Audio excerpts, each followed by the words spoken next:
নমস্কার, আমি রাজর্ষি সরকার। আপনাদের সামনে আবার একটি ভিডিও নিয়ে আমি উপস্থিত। আজকে আলোচনা করব তৃতীয় ভাব নিয়ে। তৃতীয় ভাব অর্থাৎ তৃতীয় ঘরের যে পজিশান, সেই পজিশান অনুযায়ী কী হয় সেটা নিয়ে আমি আলোচনা করব। তৃতীয় ঘরটা মূলত হচ্ছে ভাই বোনের সম্পর্ক, আত্মীয় সম্পর্ক, এইসব বোঝায়।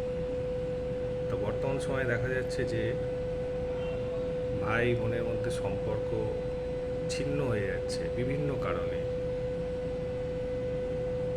অর্থনৈতিক কারণ হতে পারে, ধন সম্পত্তি কারণ হতে পারে, কারোর প্ররোচনায় পা দিয়ে নিজেদের মধ্যে সম্পর্ক নষ্ট করতে পারে। সেগুলো বিচার করা হয় মূলত গ্রহের পজিশন অনুযায়ী, অর্থাৎ তৃতীয় ভাব, লগ্ন থেকে যে তৃতীয় ভাব আছে সেই তৃতীয় ভাব থেকে এটা বিচার করতে হয়।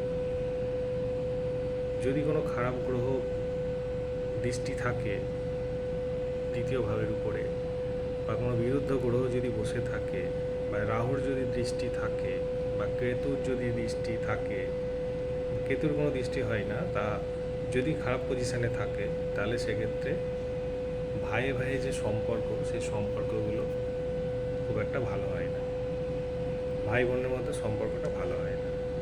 আবার অনেক সময় দেখা যাচ্ছে যে কিছু ভালো গ্রহ আছে, খারাপ গ্রহ থাকলেও সে ভালো গ্রহগুলো সাপোর্ট দিয়ে দিচ্ছে এবং সেক্ষেত্রে সম্পর্কটা টিকে থাকছে। অর্থাৎ ভাই বোন সবাই একসাথে মিলেমিশে থাকবে, একে অপরকে সহযোগিতা করবে। এগুলো গ্রহের প্রভাব। তাই